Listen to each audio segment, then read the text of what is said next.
بسم اللہ الرحمن الرحیم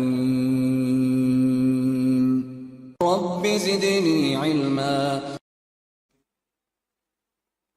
اچھا، آپ نے شروع نہیں کیا تھا؟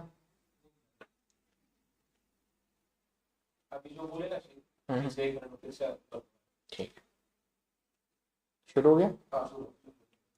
الحمدللہ والصلاة والسلام علی رسول اللہ۔ تو ہم دیکھ رہے تھے ادراک کے مراتب کیا کیا ہیں، ہے نا؟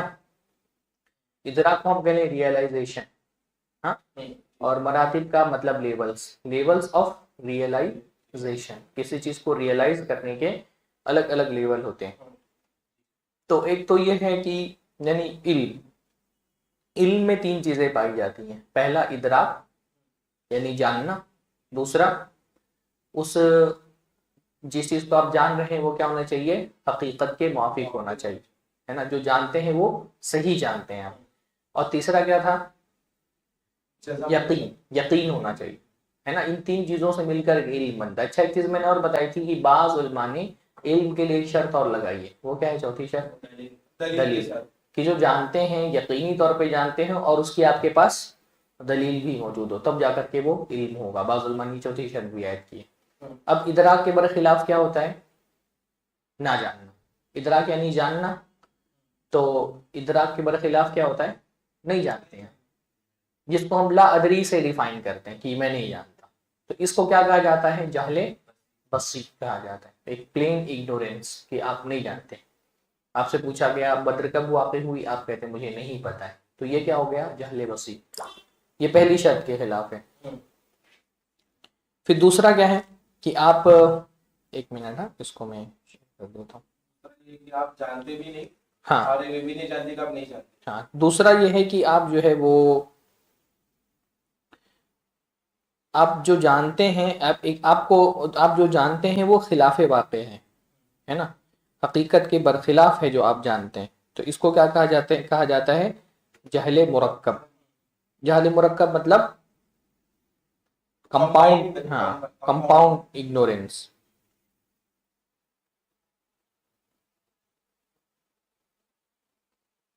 کیونکہ اس میں آپ کی جہالت جو ہے نا وہ ڈبل ہے نا؟ ایک تو آپ نہیں جانتے، دوسرا آپ یہ بھی نہیں جانتے کہ آپ نہیں جانتے۔ تو یہ کیونکہ اس میں جہالت جو ہے نا وہ دو گنی ہے، اس لیے اس کو کیا کہا جاتا ہے؟ جہل مرکب۔ پھر تیسری چیز تھی جزم، تو جزم کے برخلاف کیا ہوتا ہے؟ جزم کے برخلاف ہوتا ہے احتمال۔ تو یہ احتمال اگر راجح ہے تو اس کو ظن کہیں گے، مرجوح ہے تو اس کو وہم کہیں گے، اور اگر مساوی ہے تو اس کو شک کہیں گے۔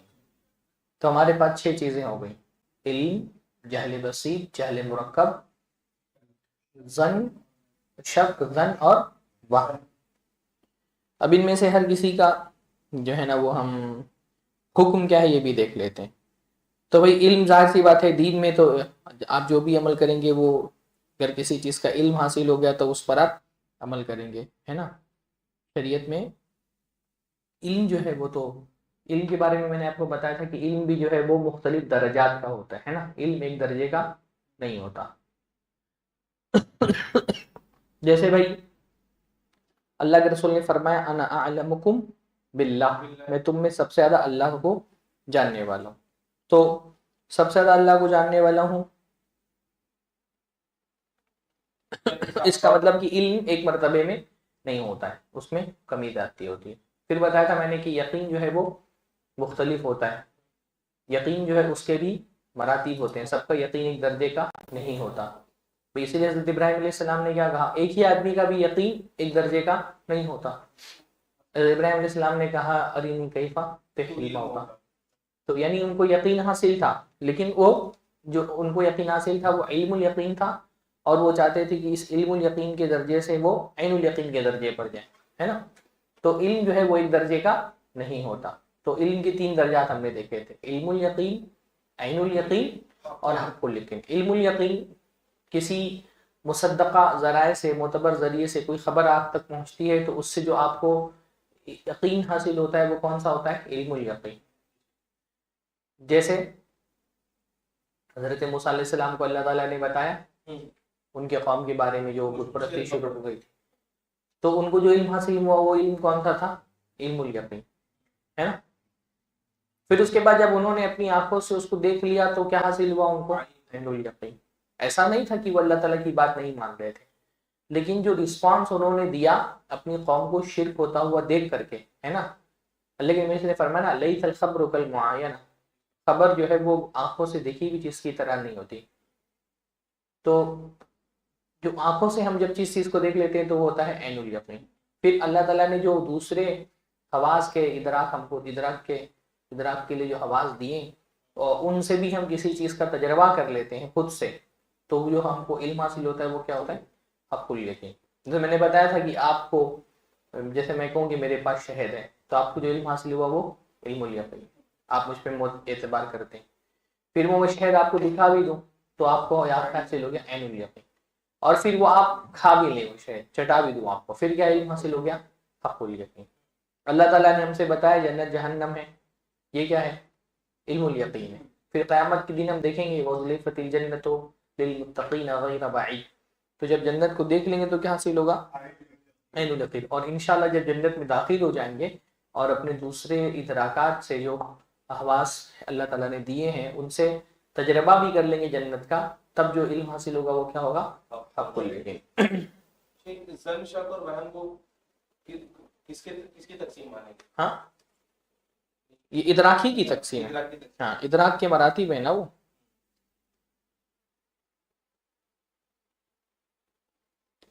تو یہ تو ہو گیا علم کا معاملہ. پھر ہم نے دیکھا تھا دوسرا کیا ہوتا ہے؟ جہل بسیط، ہے نا. جہل بسیط بھی ایک طرح کا علم ہے نا. جہل بسیط بھی کیا ہے؟ اس لیے علماء جس طرح سے پرانے ہمارے اسلاف جس طرح سے اپنے طلباء کو علم سکھاتے تھے ویسے لا ادری بھی سکھاتے تھے. لا ادری مطلب کیا ہوتا ہے؟ نہیں جاننا. تو نہیں جاننے کو جاننا بھی ایک جاننا ہوتا ہے نا، کہ انسان کو یہ پتا ہے کہ وہ نہیں جانتے. اس لیے پرانے علماء میں آپ کو اس کی بہت تاکید ملے گی کہ وہ باقاعدہ اپنے طلباء کو لا ادری کہنا سکھاتے تھے. لا ادری جو ہے نا وہ ایک عالم کا ہتھیار ہوتا ہے، اس کی ڈھال ہوتی ہے جس سے وہ شیطان کے وار سے بچتا ہے. شیطان کا بہت بڑا وار کیا ہے؟ کہ آپ کی زبان سے دین کے معاملے میں ایسی باتیں نکال دیں جو حقیقت نہیں ہے. لا ادری آپ بول دیتے ہیں تو شیطان کے اس وار سے آپ بن جاتے. اسی لیے آپ پرانے علماء میں دیکھیں گے نا ان کا لا ادری کہنے کا رواج بہت. امام شیخ ابن باز رحمہ اللہ کے بارے میں ایک جگہ کہیں پہ میں نے پڑھا کہ وہ ٹی وی کے لیے کچھ سوالات ریکارڈ کرا رہے تھے، تو بہت سارے سوالات ہیں تو انہوں نے کہہ دیا لا ادری. تو جو وہاں کا ڈائریکٹر تھا چینل کا، اس نے کہا کہ آپ کہیں تو میں یہ نکال دیتا ہوں لا ادری. مطلب آپ نے جب جواب نہیں دیا ہے تو شیخ ابن باز نے منع کر دیا، کہ اس کو رہنے دو باقی، تاکہ لوگوں کو اس کا بھی پتہ چلے نا کہ عالم کو ہر بات پتہ نہیں ہوتی. اور یہ کوئی شرمندگی کی بات بھی نہیں ہے. ہاں، امام شافعی سے غالباً ایک مرتبہ کسی نے کہا کہ آپ کسی مسئلے میں کہتے ہیں لا ادری تو آپ کو شرمندگی نہیں ہوتی ہے کہ آپ کہہ دیتے ہیں لا ادری مجھے نہیں پتہ ہے؟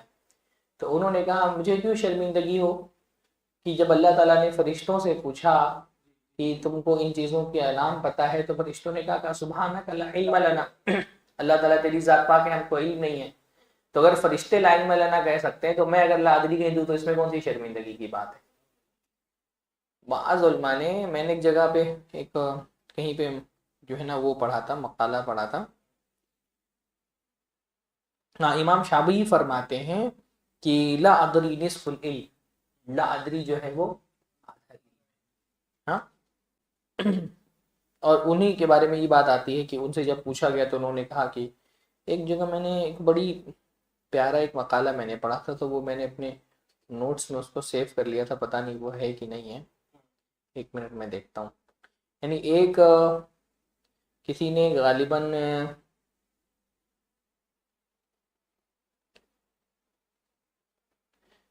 ایک پورا ماجسٹر کا مقالہ تھا، اس میں انہوں نے امام احمد حنبل کی کتاب سے وہ الفاظ نقل کیے تھے جن کے ذریعے سے وہ کسی مسئلے میں لا علمی جو ہے نا اپنی لا علمی کا اظہار کرتے ہیں. تو اس قسم کے جتنے بھی الفاظ ہیں نا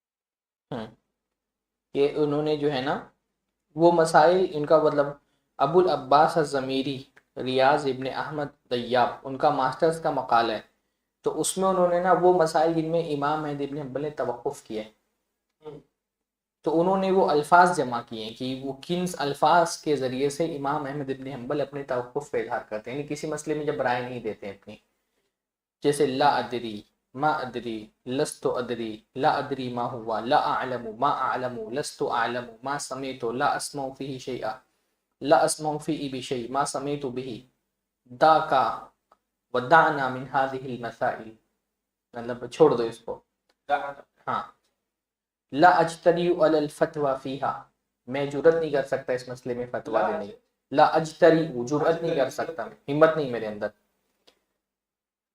اسی طرح سے لیس عندی جواب، سل غیری، میرے علاوہ کسی اور سے پوچھ لو، سل العلماء، علماء سے پوچھ لو، اتحیب القول فی، مجھے ڈر لگتا ہے اس معاملے میں بات کرتے ہوئے، افضح منی، میں گھبراتا ہوں اس پر،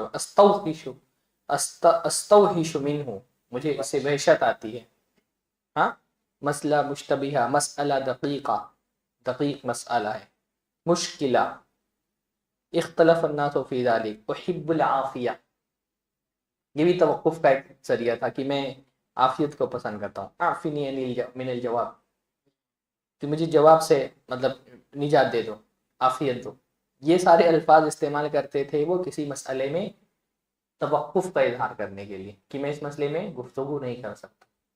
تو جہل بسیط بھی جو ہے نا وہ ایک علم ہے، اور لا ادری جو ہے نا وہ بہت اہم چیز ہے، وہ طالب علم کو، ایک عالم کو کی ڈھال ہے، اس کو دین میں بغیر علم کی بات کرنے سے لا ادری بچا لیتا ہے۔ تو یہ تو جہل بسیط کا معاملہ۔ جہل مرکب کے بارے میں بات ہو چکی کہ جہل مرکب میں کمپاؤنڈنٹ جو ہے نا وہ اگنورینس ہوتا ہے، ایک تو آدمی جانتا نہیں، پھر اس کے بعد اس کو یہ بھی نہیں پتا کہ وہ نہیں جانتا، اور بعض مرتبہ ایک چیز اور شامل ہو جاتی ہے کہ نہیں جانتا ہے اور فتویٰ بھی دے رہا ہے، تو اس کو یہ بھی نہیں پتا ہوتا ہے کہ بغیر علم کی فتویٰ نہیں دینا چاہیے۔ اچھا، اب اس ایک دو تین چوتھی چیز آتی ہے ظن۔ ظن کا حکم کیا ہے؟ علم کا تو ہم نے دیکھ لیا بھائی، شریعت کا علم حاصل ہوا، علم کی بنیاد پر عمل کرنا ہے، جہل کی بنیاد پر دین میں عمل نہیں کر سکتے۔ ظن کا حکم کیا ہے؟ ظن کے معاملے میں تین چیزیں ہیں۔ پہلا ہے دنیاوی امور میں ظن پر عمل، تو دنیاوی امور میں تو ظن پہ عمل کیا جائے گا۔